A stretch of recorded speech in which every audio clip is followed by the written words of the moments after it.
बड़ा सुंदर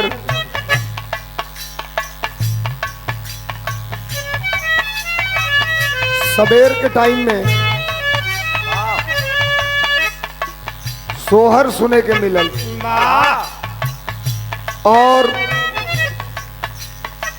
संविधान निर्माता भारत रत्न डॉक्टर भीमराव अंबेडकर जी के बारे में चर्चा भी सुनने को मिली। देश का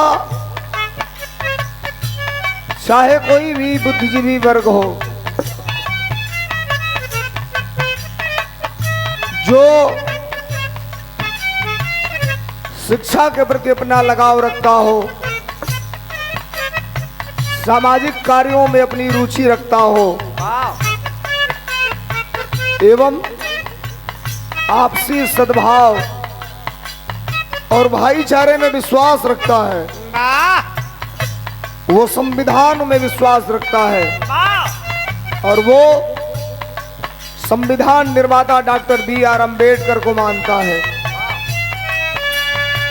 आज सरोज हम डॉक्टर बी.आर. अंबेडकर के गुणों की चर्चा करें, उनके संघर्षों की चर्चा करें, मंच से कह दें, चिल्ला दें, लेकिन इस देश के सरकारों ने अब तक लगातार संविधान के साथ छेड़छाड़ करते हुए कई संविधान में संशोधन कर दिया। कई संशोधन हो गए संविधान में। Doctor B R. अंबेडकर के लिखे हुए संविधान को खत्म किया जा रहा है। Doctor B R. अंबेडकर के लिखे हुए संविधान को मिटाया जा रहा है। अब सवाल ये नहीं है कि हम गाने से डॉक्टर बी.आर. अंबेडकर के लिखे हुए संविधान की बात करें। अब मतलब ये है कि संविधान नहीं रहने से हमारा नुकसान क्या होगा, अब इस पे चर्चा करना जरूरी है। और संविधान रहने से हमारा फायदा क्या होगा, इस पे भी चर्चा करना जरूरी है। अंतिम दौर है, 5-10 मिनट गाना खत्म हुई, आपो लोग अपने घरे जाई, हमन कभी यहाँ से निकल जाई। बड़ा दूर जाए के हमके तो जाए के भारत नेपाल के बॉर्डर पर नौतनवा, जाते में लमसम लगी टाइम 6 घंटा।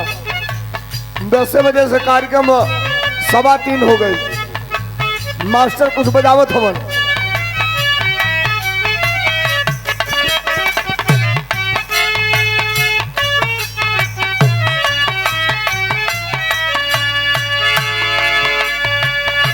मारही के राहे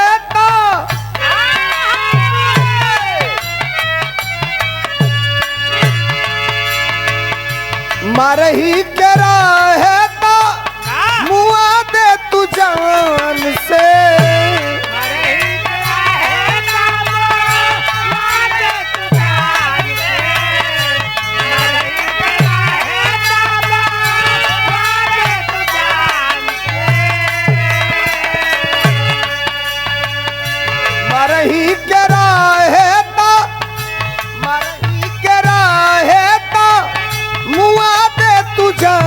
से कहे के तुम्हारे लू, कहे के तुम्हारे लू नजरिया के बान से, कहे के तुम्हारे लू नजरिया के बान से।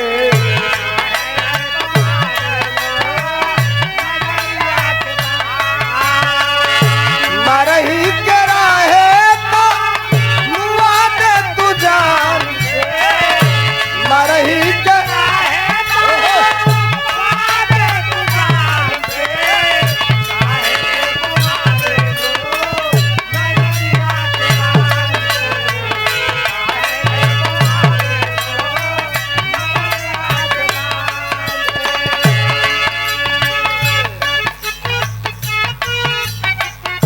सुंदर सुंदर गाना सुने के मिलल प्रधान जी। आज का नई तर्ज है, मार्केट का मास्टर हमार बजावत मन। प्यार के कतल कैलू, प्यार के कतल कैलू, मोहब्बत के छुरी से।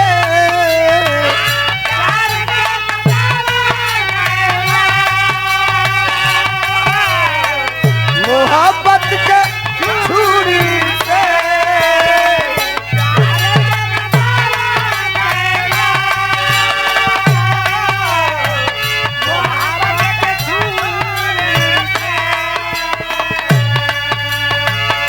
प्यार के कतल कैलू, अरे मोहब्बत के छुरी से। दिल काहे तूर दिहलू ए जानू कौना मजबूरी से। दिल काहे तूर दिहलू ए जानू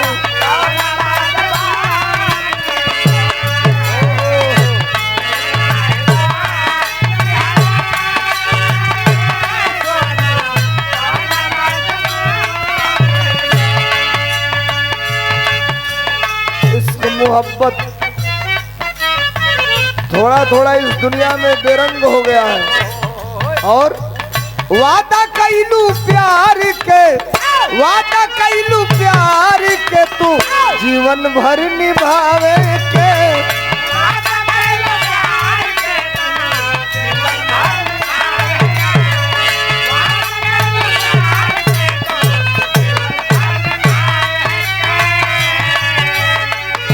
कब काहे कैलू काम हमके रोआवे के।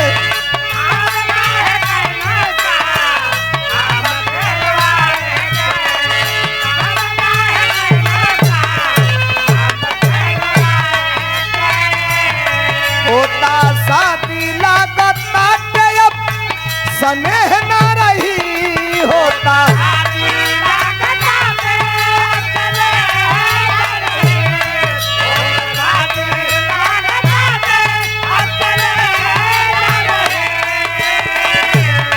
होता शादी लगा अब स्नेह न रही।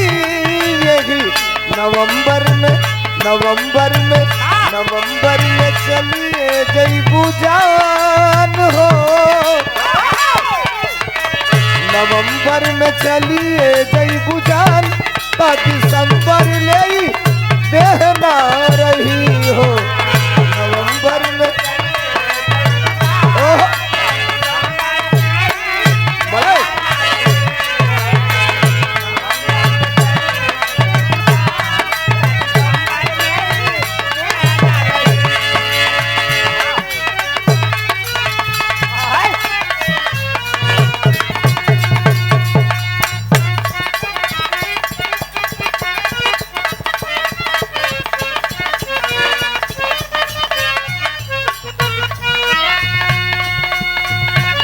सब दिन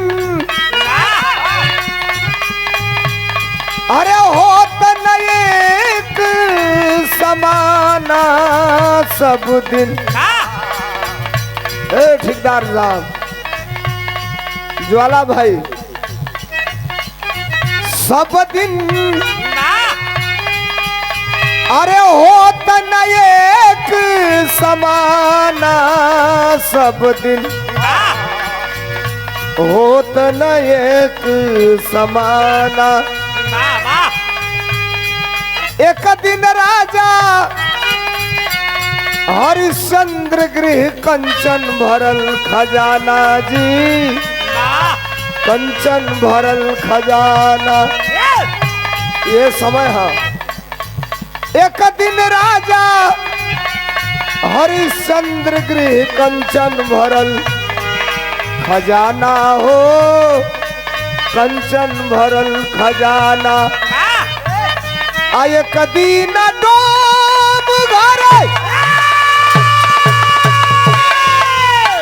देखो समय एक गिरू समय रहे। दुनिया का प्रशासनिक लश्कर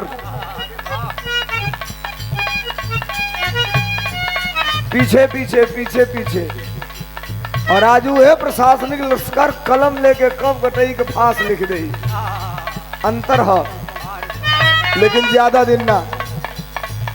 एक दिन राजा, ये ज्वाला भैया की तरफ से 250 रुपया। कुछ सरकार के गायक हैं, कहते हैं अब तुम्हार का हो, हमको नहीं घबरा समझ तो नहीं जा, हमनी का तो झेल लेते नहीं जा, हमनी का तो झेल लेते नहीं जा। दर्द उतना ही किसी को दिया जाता है जितना वक्त आने पे तुम बर्दाश्त कर सको। हमनी का तो झेल लेते हैं जा, तू लोग झेल पाइबा कि ना झेल पाइबा एकर कोनो गारंटी नहीं है। एक दिन राजा हरिश्चंद्र गृह कंचन भरल खजाना हो, कंचन भरल खजाना। एक दिन डोम घर, अरे पानी भरे ले, अरे बड़ा घाटा बनला ठिकाना। सब दिन होता ना एक समाना, सब दिन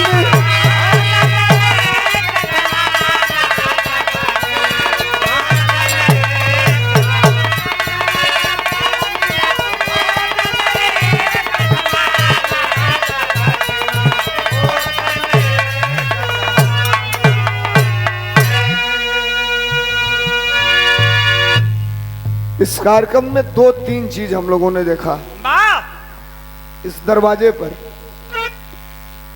अक्सर ये होता है, लोग कार्यक्रम करा देते हैं, व्यवस्था दूसरे के जी में हो जाती है। दरवाजे पे कौन आया, कौन खाया, कौन नहीं खाया, व्यवस्था लगी है, आप आइए खाइए जाइए। लेकिन करीब करीब मैं 8:10 पे यहाँ पर आ गया था। यहाँ आया, खड़ा हुआ, फिर पीछे गाड़ी ले जा करके मैं रुका, तब तक साहब का फोन गया। हमने कहा साहब मैं आ गया हूँ यहाँ पे।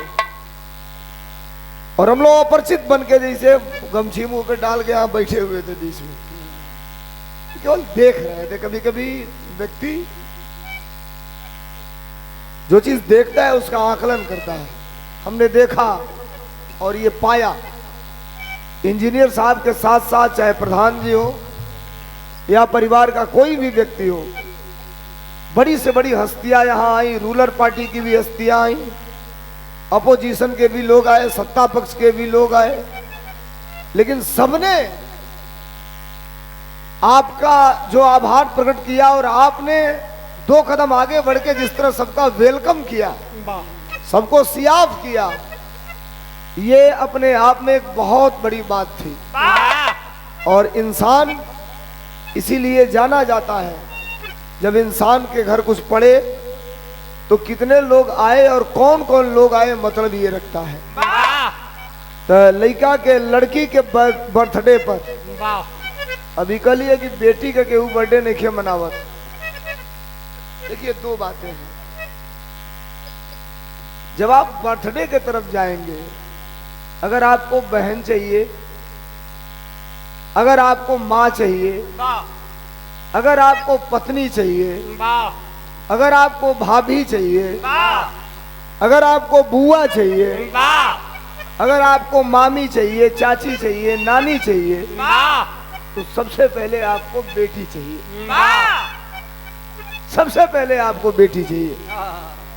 वही बेटी किसी की माँ बनेगी, किसी की पत्नी बनेगी, किसी की चाची बनेगी, किसी की भाभी बनेगी। नारियों से ही सृष्टि है। और इंजीनियर साहब ने अपने बिटिया के जन्म दिवस के अवसर पर इतना शानदार कार्यक्रम करा करके, लोगों को इकट्ठा करा करके, और जो लोगों में आपसी भाईचारे का संदेश देने का काम किया है, ये अपने आप में अतुलनीय है, अविस्मरणीय है। 2 लाइन, चूंकि आज हम बड़ा डिप्रेशन में हैं सुबह से ही। आज के कार्यक्रम जब उनका वापस कर तो लिया जा। नेपाल में अंदर भंसार नहीं के बनत जाए खती गाड़ी का इतनी घड़ी। माओवादी वाला मामला बड़ा तगड़ा चल रहा है, भंसार बनी नहीं रहा, हम लोगों की गाड़ी जा ही नहीं रही है। और मैं खुदे रिस्की आदमी हूँ, मैं बिना अपने गाड़ी के कहीं जा ही नहीं पाता हूँ। अब समस्या ये है कि अपनी गाड़ी छोड़नी है और दूसरे के गाड़ी से अंदर जाना है।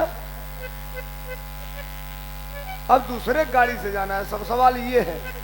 और वहां माहौल के एक दिन बिरहा गाँव गली जब नेपाल में भीतर इतना नोट मिला, वो बुझेबे ना करे कौन 15 कहो या कौन 10 कहो, पूरी एक के बराबर नोट। अब के लिया के भजाओ तो नहीं, जब बॉर्डर पर तो इंडिया नोट है तो नहीं समझ। हम कहते भैया ये अपने के यहाँ के ठीक बा, जो बात तो शुद्ध सही सलामत बा। 18 को लेकर 170 रुपया के हो तो 100 रुपया। और नेपाल में बिराज दिन हम लोग आ रहे थे, उसी में बीच में किसी ने खुखरी मार दिया। खुखरी समझ रही हो? नहीं समझ रही हो? खुखरी माने अपनी क्या जो दुफकियावा चाकू कहल जाला, नेपाल में को खुखरी कहला सर। अब बिरोह भी एगो सट्टा तो लिखा गया, हाथ जोड़ ले बने हम नेपाल में कहीं घूमना दिया। तो एक छोटा सा है, सुन ला एक लाइन सोहर है भैया, हम बंद करते हैं।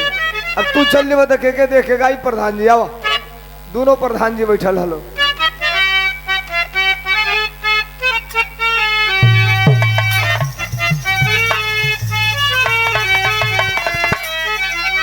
ये आजकल समय जवन हो, ये सोहर गा के हम अपन बाजा गाना बंद करब, लेकिन जाए के 6 घंटा से ऊपर लगी लगातार। ऐसन मनोहर मंगल मूर्ति, असुहावन सुंदर सूरत, सुहावन सुंदर अरे सूरत हो। ए राजा जी, ए राजा जी, ए राजा जी, ए करे तरहल हाँ जरूरत मुहूर्त खूबसूरत हो। ए राजा जी, ए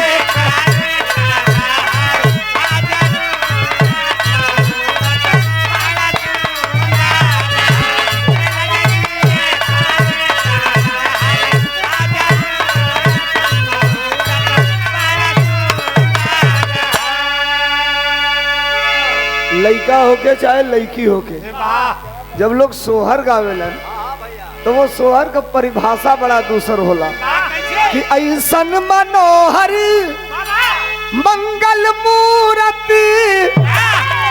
आज का दिन भी बड़ा शुभ है। इंजीनियर साहब सोहर रोज गवाइबा तो ना गवा पाई, समय पर हर चीज निक लगेला। ऐसन मनोहर मंगल मूर्ति, सुहावन सुंदर सूरत, सुहावन सुंदर अरे सूरत हो। ए राजा जी, ए राजा जी, ए राजा जी, ए करे तरहल हाँ जरूरत मुहूर्त खूबसूरत हो।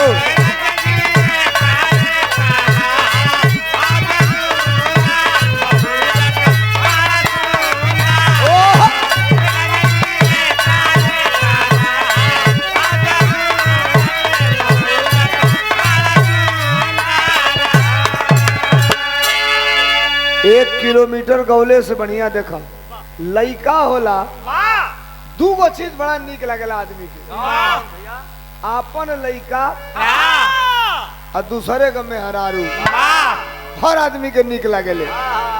गलती नहीं की कहते, एकदम फैक्ट बात कहते। आपन बेटा या दूसरे का मेहरारू हर आदमी के बड़ा निक लगेला।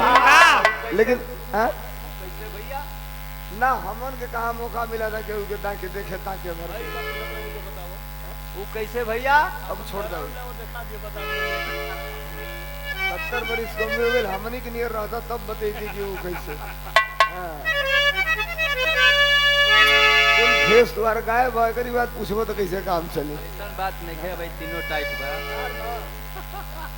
1.5 कुंटल चाहिए लागी, वो से निकल लागी। नहीं रुका रुका, अब बात के मत बढ़ावा।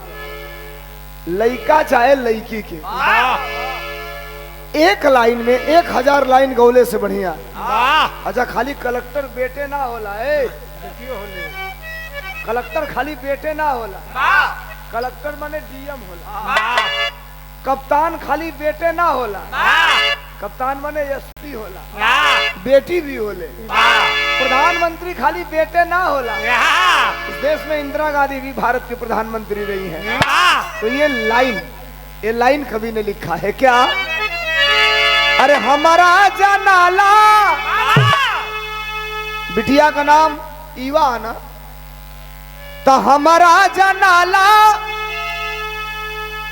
अरे बिटिया जीएम हुई है, जीएम तनिल का हो, जीएम माने जीएम आधिकारिक पोस्ट है, जीएम आधिकारिक पोस्ट है।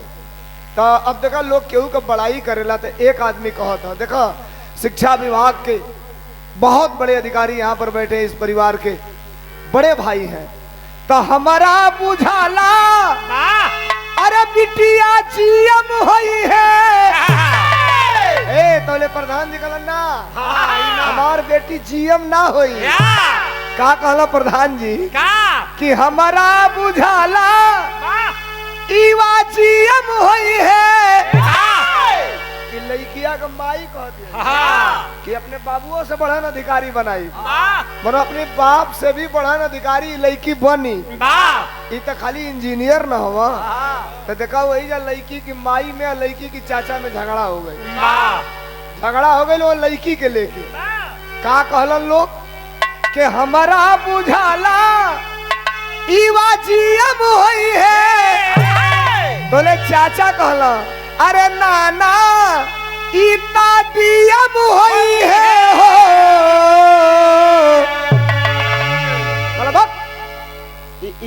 जीएम थोड़े हुई, हमार बेटी है, हमार भतीजी है।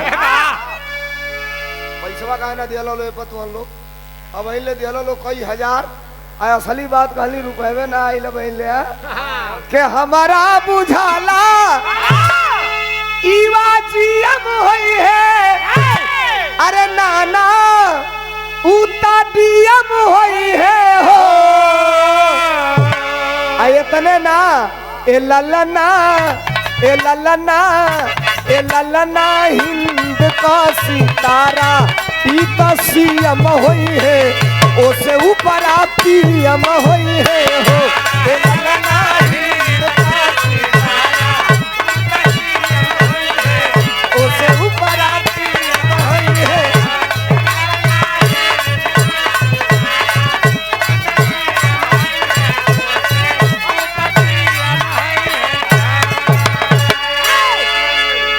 ₹2500 सोहर गवाई आदरणीय इंजीनियर साहब के तरफ से, प्रधान जी के तरफ से, पूरे परिवार के तरफ से। कौना लाइन पर? हमारा बुझाला हमारा बुझाला अरे ईवा जीएम हुई है। बबनी का माई कहाँ है? अरे नाना उतना डीएम हुई है हो। अगली लाइन कवि ने कितनी खूबसूरत लिखी है।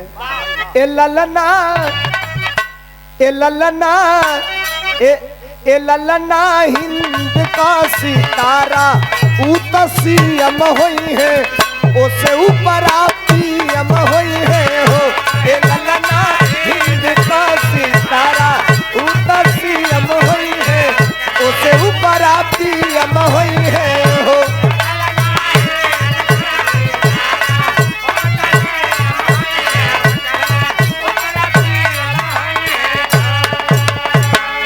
देखो बेटा चाहे बेटी, बाप चाचा बाबा बड़का बाबू लड़का के माना ला, लड़की के माने ला, लेकिन कहीं ना कहीं 1% कसर जरूर कम रह जाला लड़की के मनले में। लड़का के प्रति 1% के बुरा मत मनी हलो, जरूर कहीं कहीं कसर कम रह जाला। वो मोहब्बत वो लड़की के कैसे मिलेला? लड़की के माई जगल हुई है तो कुछ भेजवा दिया, ना होई तो उधार कह दिया हम बोल नहीं, बाद में तो से ले ली बात, लेकिन आवे के जरूर चाहिए। देखा ही तुम्हारे खाती बोलत है लड़की के माई अपने बेटी खाती कहतली, अरे बबुनी, मर्दे सुनाए धीरे से तनी, अरे बबुनी हमारी महाराज होई है। अब सुना, खाली लड़के थोड़े महाराज हो सकते। ये धरती पर राज्य चलाने का काम रानी लक्ष्मीबाई ने किया। राज्य चलाने का काम तमाम ऐसी वीरांगना झलकारी बाई ने किया। तो लड़की का माई चूंकि नारी है तो नारी के प्रति समर्पण देखिए कि बेटिया हमारी, अब बिटिया हमारी महाराज होई है। अरे राजा धीराज होई है।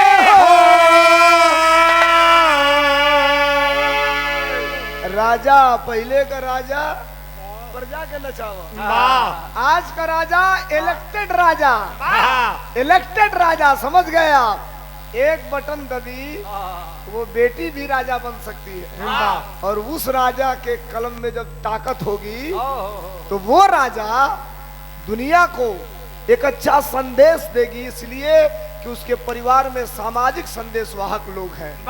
लड़की का माई कहत है कि बिटिया हमार महाराज होई है। राजा धीराज होई है। हई लाइन सुना, 1 करोड़ रुपया पहली लाइन भारी पड़ी। ए ललना, ए ललना, ए ललना धातु में हीरा पुखरा जो होई है, सिरवा का ताज होई है हो। ए ललना धातु में हीरा पुखरा जो होई है, सिरवा का ताज होई है हो।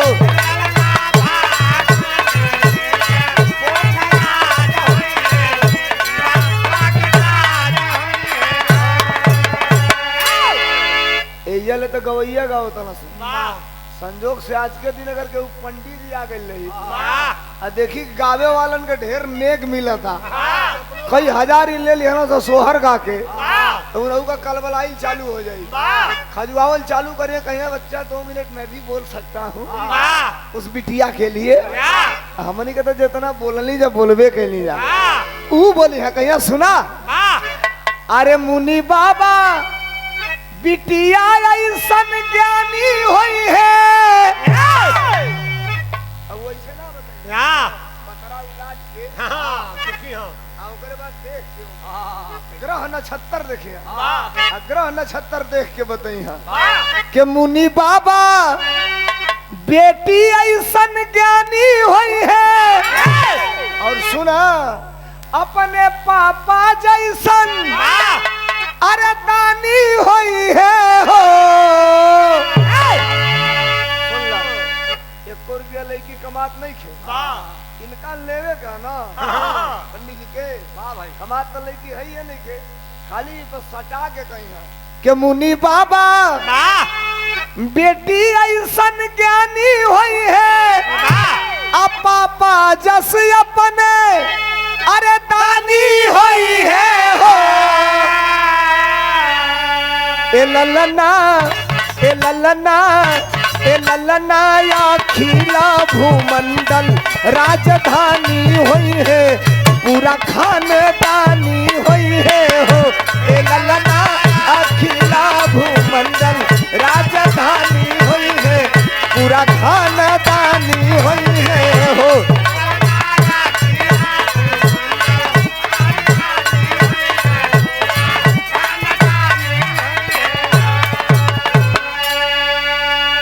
अंतिम लाइन हो जाए कि भैया हमके, अब हम अपनी ओर से, सरोज की ओर से, ये पूरा टीम की ओर से वो बिटिया के उज्जवल भविष्य का कामना करते हुए ये लाइन कहते हैं का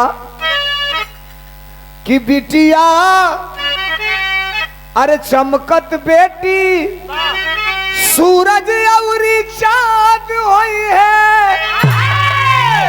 चमकत जैसे सूरज अउरी चाँद होई है। बेटी पराई धन तो जरूर होती है, लेकिन माँ बाप के लिए बेटी स्वर्ग से सुंदर चीज होती है। जिस घर में बेटी है, एक बेटी अगर आपके परिवार में होती है तो आप समझिए 7 नस्लें आपकी संवर जाती हैं। और जिस परिवार में एक बेटी नहीं है तो समझिए कि आने वाली 2-3 पीढ़ियां आपकी लीक से हट करके काम करना चालू कर देती हैं। तो अंतिम लाइन हो, बधाई हो, शुभकामना हो, उज्जवल भविष्य का कामना हो। टुनू मास्टर रुक जा, पैसा हो तो बोल ले। अंतिम लाइन हो,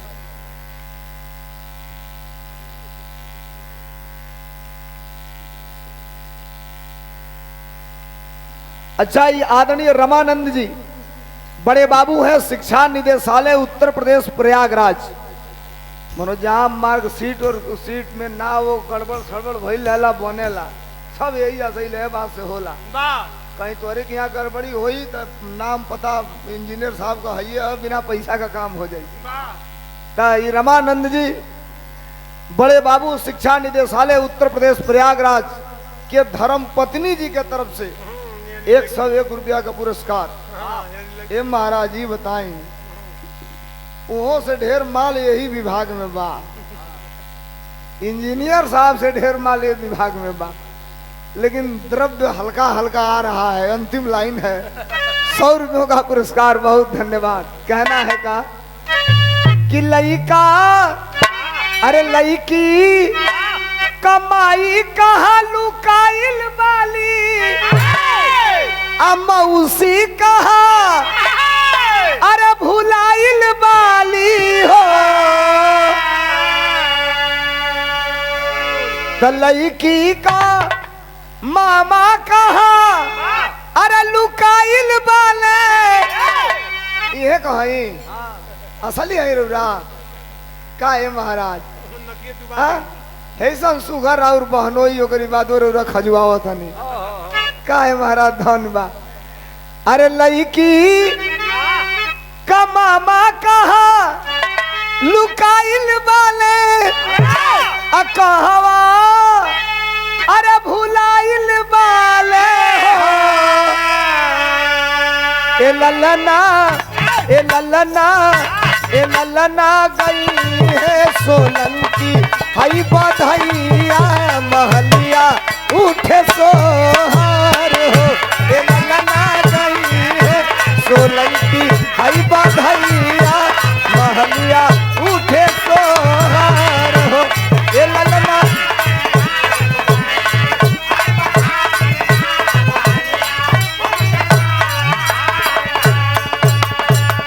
और अंतिम लाइन है, अंतिम लाइन है कि देवी माई श्रद्धा पुरावत रही हो, अहियरा अरे जुड़ावत रही हो।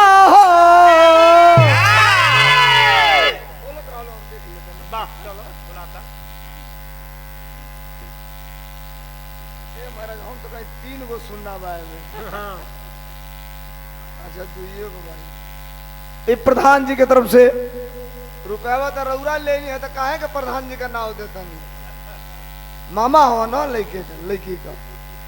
चलिए आग लगे भीतर घाव रुपया हो, बाहर वाला नहीं रहला है। 200 रुपया प्रधान जी की तरफ से लड़की के मामा के तरफ से के देवी माई मनसा पुरावत रही हो, अहियरा अरे जुड़ावत रही हो। ए ललना ए ललना ए ललना या खिला भूमंडल तू सजावत रही हो, सबके चमकावत रही हो।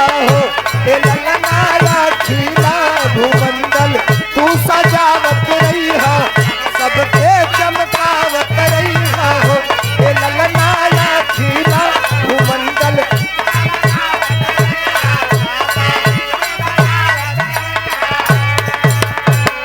बहुत बहुत धन्यवाद ये कहते हुए कि जय हो नागरिया की जय हो तुहरी।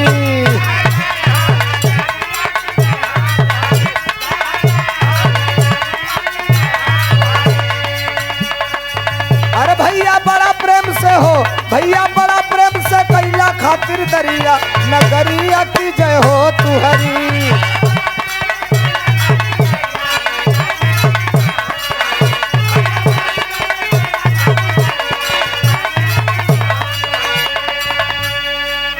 देखो आज इंजीनियर साहब यहाँ आज हर सैले सरोज सरगम सोलंकी का फिर अरे बिरहा यहाँ करैले हो नगरिया की जय हो तू हरी। अरे नगरिया की जय हो तू हरी। घरवा चल जा भैया हो, घरवा चल जा भैया जोहत होई में हरिया नगरिया की जय हो तू हरी।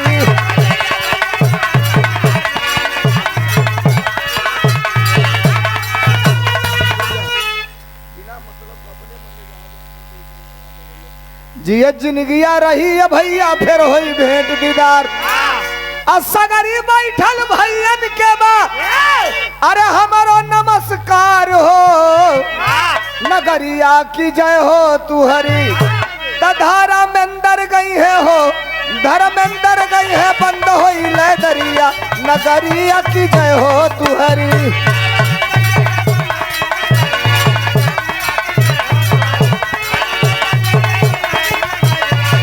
बहुत बहुत धन्यवाद, बहुत बहुत नमस्कार।